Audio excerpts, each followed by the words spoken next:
Hello guys, welcome back to knowledge कुछ official. तो आज मैं आप लोग को यार एक हिंदी का जो क्लास 12 एक मार्च को जो पेपर है उसका एक सैम्पल पेपर बता रहा हूँ। इसी प्रकार से जो पैटर्न होगा वो आपके एग्जाम में आएंगे। तो क्या चीज़ें, क्योंकि हिंदी बहुत इजी है यार, कोई एकदम बड़ी नहीं है, क्या चीज़ें आपको पढ़ने की ज़रूरत है क्या नहीं है वही चीज़ें बता रहा हूँ। इसमें बहुत सारे इंपॉर्टेंट क्वेश्चंस भी आपको दिखाऊंगा जो कि आप लोगों को पढ़ के जरूर जाना चाहिए। तो यहाँ पे इस प्रकार का आपको पेपर मिलेगा। ये जो सेट ए है जहाँ पे आपको 3 घंटे समय मिलेंगे और पूर्णांक आपके 80 अंक के होंगे। ठीक है, तो यहाँ पे आपको यार देखो 5 से 6 पॉइंट आपको देखने को मिलेंगे कि आपको ये सभी हल करना अनिवार्य है और सभी प्रश्न के हल करना अनिवार्य है। का खा घा में विभक्त किया गया है क्योंकि 3 खंड होंगे। जो खंड का होगा, जो दो प्रश्न है वो 16 अंक के होंगे और खंड खा होगा जो 5 प्रश्न है वो 4 अंक के। 4 प्रश्नों में विकल्प दिए गए हैं। तो यहाँ पे देख सकते हो, देखो खंड का 2 प्रश्न है 16 नंबर के।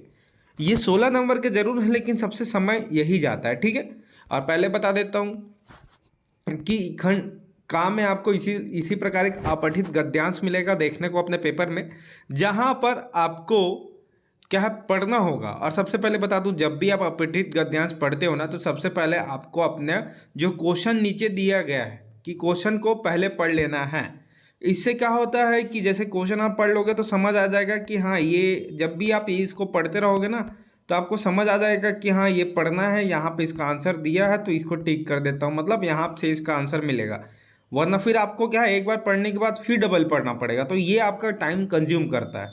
तो अपठित गद्यांश है, इसको आप एक बार जब पढ़ोगे, जल ही जीवन है, सृष्टि का आरंभ जल से ही है, संसार के सभी प्राणियों के लिए जल आवश्यक है।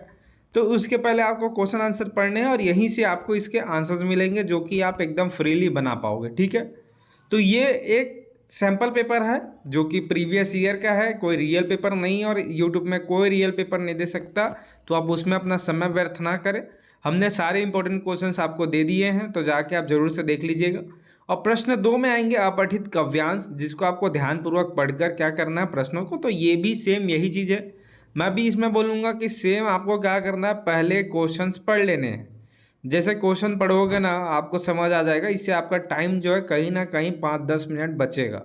और हिंदी के पेपर में टाइम बचाना बहुत ज़रूरी होता है भाई, कैसे पता है ना। तो यहाँ पे आपको 16 नंबर से यही है, तो कहीं ना कहीं यहाँ से आप पूरे मार्क्स ले लोगे।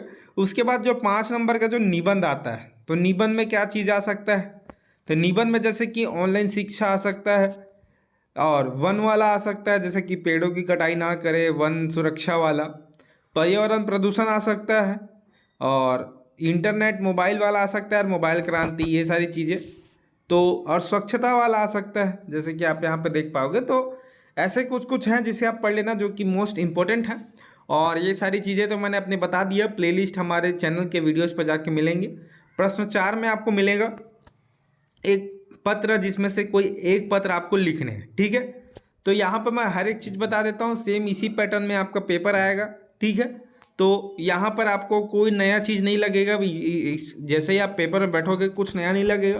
प्रश्न 5 में एक नंबर की चीज़ें आती हैं जो पत्रकारिता वाले चैप्टर से होती है, मतलब चैप्टर नहीं क्वेश्चन, जो कि मैंने 1 मार्क्स वाले डाल दिए हैं, तो वहाँ से आपको पता चल जाएगा। ठीक है, उसके बाद मैं आगे चलता हूँ जहाँ पे प्रश्न 6 है, जहाँ पे आपको कविता कहानी से ही क्वेश्चन पूछे जाते हैं जो कि 3 नंबर के होते हैं। ठीक है, तो इसको यहाँ पे देखना।